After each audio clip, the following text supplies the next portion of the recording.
were told Al-Qaeda was on the run. Almost over. It was all finished. The war of terror is over. And suddenly, America is on the run, and all of our embassies around the Middle East and Africa and so forth are closed down. Why are we hunkered down, afraid of a few terrorists? Well, Americans in foreign nations are facing a deadly terrorist threat, and the U.S. embassies in 19 cities in the Middle East and Africa will stay closed this whole week. We are hunkered down, Terry. We are, and the State Department has closed them because intelligence reports have showed that high-level al-Qaeda terrorists are planning what they're saying is a major attack. Ephraim Graham has the story. U.S. officials called the intercepted threats against Americans serious and credible. Nearly 24 embassies and consulates across the Middle East and North Africa are closed. And the State Department says they could stay that way through the end of the week. We've received information that high-level people from Al-Qaeda in the Arabian Peninsula are talking about a major attack, and these are people in a high level. This threat was so specific as to how enormous it was going to be, and also there were certain dates were given, but it didn't specify where it's going to be. Officials say the plot is considered, quote, very active, and Al-Qaeda could change its tactics now that the U.S. is aware of key details of the planned attacks. It's being led by Nazar al-Wuhashi, Osama bin Laden's former personal secretary. He's based in the Arabian Peninsula, home to the most deadly of all the al-Qaeda affiliates. One surprise, according to authorities, al-Qaeda operatives talked about the plot, possibly knowing it would be intercepted. This is a wake-up call. Al-Qaeda is in many ways stronger than it was before 9/11 because it's mutated and it's spread, and it can come at us from different directions. Intelligence officials say they don't know the exact nature of the threat, but they say Al-Qaeda has been working for years on bombs that can't be detected, like liquid explosives or bombs they implant in their own bodies. Their expertise is chemical explosives hitting the aviation sector, as we saw with the underwear bomber. So we are on a high state of alert. The U.S. has also issued a travel alert to Americans abroad, warning them to stay away from public transportation and tourist hotspots. Ephraim Graham, CBN News. Well, joining us now is our CBN News terrorism analyst, Eric Stakelbeck. Eric, we have a president who told us Al-Qaeda is on the run. Are they on the run? Pat, as you said in the intro, we are now on the run. The United States of America, the mightiest country in the world, we are closing embassies throughout the Middle East and North Africa because Al-Qaeda is not only not on the run, they're on the upswing, Pat. Al-Qaeda now covers more geographical ground around the world than they did on 9/11.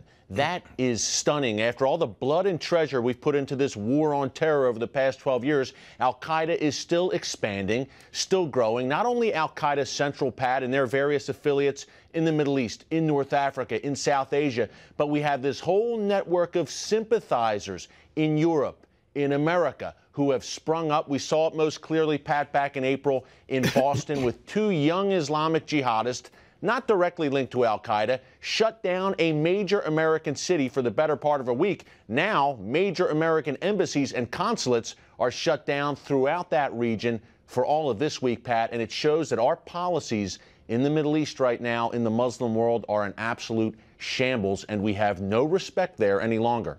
Well, can we strike back? Is there something we can do? Well, what we should have done way before Benghazi and the mayhem that happened there last September, Pat, was fortify these embassies and consulate. Look, you don't want a situation where you have armed fortresses, where these embassies turn into some just armed, heavily fortified, massive fortresses. But if you're going to be in those countries and there is a constant terror threat, then yes, you're going to have to fortify those embassies and consulates. And the jihadists, Pat, in that region, they took notes after the Benghazi assault last September, and they said, these embassies are really open season. These are easy, soft targets. And if they can't hit us here, Pat, on the U.S. mainland, they will target U.S. Installations and soft targets overseas. And that's really the crux of this whole terror threat we're seeing right now and this big alert. Well, Eric, why are they tipping us off? Usually they want to do this thing surreptitiously. Now this is they're blasting it out, so they knew we'd pick up the signal. What's the deal? Yeah, it's interesting, Pat, because apparently over the past few months, there was no chatter in these various jihadi forums. Why are they tipping us off? Maybe to divert our attention. Maybe there's something else in the works. Hopefully not, but that may be the case here. They are working diligently every day, Pat, they'd love to carry out, look, another 9/11 style attack. That may not be in the offing, at least in the immediate future, but in the meantime, they have shifted their tactics to hitting easier targets. And these embassies and consulates, again, like we saw in Benghazi last year, are easy targets, unless we're going to heavily fortify them and have mini fortresses throughout the Middle East and North Africa. If we're going to stay there, that might be what we're going to have to do. Eric, they have bombed airplanes. They have bombed trains. They have, of course, in Israel, they've blown up marketplaces and restaurants and places where people gather. Could they do something here in America? They absolutely could. I mean, look, you look at the Israeli model, Pat, as you mentioned, shopping malls, buses, schools. I am frankly shocked. Thank God, shocked, but I'm grateful that that has not happened here since 9/11. But the intent is there. And if you look at a Fort Hood, you look at what happened in Boston, you look at the attempted Times Square bombing a few years ago, Pat, these were softer targets in civilian areas. So this is what they want to do. We've had a combination over the past 12 years of great law enforcement, great intelligence work here in the U.S., also a good bit of luck. But absolutely, Pat, that soft target blueprint. I'm not necessarily looking for the next 9/11. I'm looking for the next Boston bombing. I'm looking for the next Fort Hood. That is the blueprint now. And by the way, Pat, just a quick point with this embassy threat. Al-Qaeda is not the only group threatening U.S. embassies. Just 2 weeks ago, a leader of the Muslim Brotherhood, our old friends, threatened a siege of the U.S. embassy in Cairo. Now, they're supposedly our allies in the Middle East, but all forces are against us now in the Muslim world, clearly. You know, it's like a body. If your body's strong, various pathogens can't hurt you. They can come against you, but your body resists them. Is our body weak here in America? Is it because of the people who are running the country? Very weak, because they failed the first rule of war, Pat. Know your enemy. Not only do we not know the enemy, we can't even identify and acknowledge the enemy. We can't use words like jihad, like radical Islam, like Islamo-fascism. These words have been struck from the record. They are not allowed to be used. And if we can't, if this is like during the World War II, Pat, with the Nazis not being able to call Hitler and his war machine Nazis.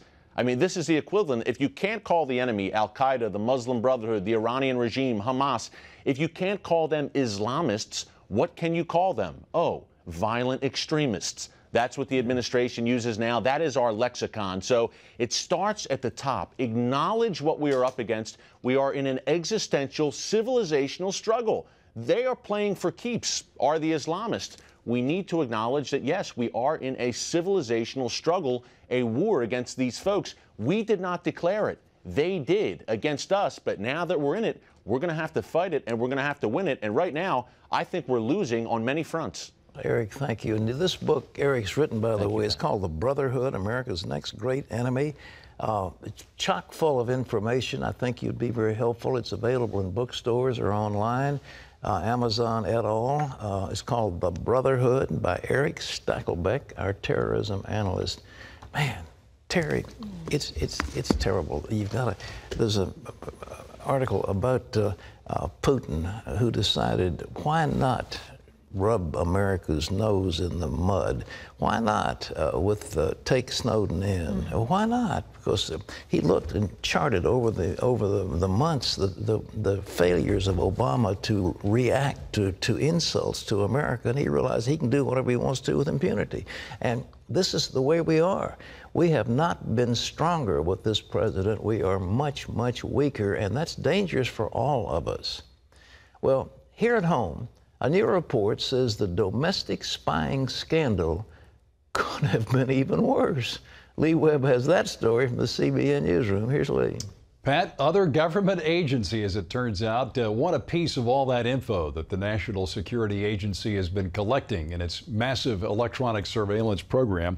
A former senior intelligence official tells the New York Times that the NSA usually turns down requests from the DEA, the Secret Service, the Pentagon, and Homeland Security. He says NSA officials worry, if you can believe this, that other agencies might abuse that information. He admits the NSA spying has been bad, but it could have been, as Pat said, much worse if it had given some of that info to the other agencies. Well, you will have to live under Obamacare, but Congress won't. Senators, representatives, and their top aides will be able to stay in their current health care system, so they will still get a taxpayer-funded contribution to help pay for their health plans. That's because of a last-minute deal worked out before Congress went on vacation for 5 weeks. The deal gets Congress out of the original language of Obamacare. Sugary drinks raise the risk of obesity in very young kids. A new study looked at nearly 10,000 children between the ages of 2 and 5, and it found that even 2-year-olds may be headed for extra weight if they drink those beverages daily. The study from the University of Virginia was published in the journal Pediatrics. Some children's experts say parents should give their children fruit juice or milk and discourage them from routinely drinking soda and other sweetened drinks.